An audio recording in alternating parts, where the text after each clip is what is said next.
চাকরি আমরা পারলো। তাহলে কে পেয়েছে চাকরি? চাকরি আমরা চুরি করে এসেছি রে। তাহলে আলিফ পেয়েছে নি চাকরি? কি করবি রে ভাই? হ্যাঁ ওয়ার দেশ আর আমার দেশ অনেক পার্থক্য আছে রে। কেন? ওয়ার দেখ কি ফাঁসা আমাদের কালো রে। কালো। তো এইদিকে শুটিং চলছে, এটা কে? ছামাকে মেকআপ করছে হাসি।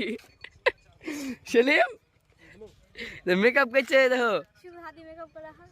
তো এখানে আয়না আছে, আয়নাতে খালি মুখ আয়নায় মুখ দেখছে ড্রাইভার কো। মেকআপ বক্সটা তো দিতে হবে ভাই। হ্যাঁ মেকআপ বক্স। আপনি বলতে ভয় লাগবে। এটা কে? শাবুল। তো আজকে আলিফ দা, আজকে আমাদের নায়িকা হাসি হাসি মেকআপ করছে শুটিং এ। তো এইদিকে শুটিং চলছে, এই যে তো আমাদের টিপু ভাই কো, টিটু ভাই, টিটু ভাই 4 চাকা আছে।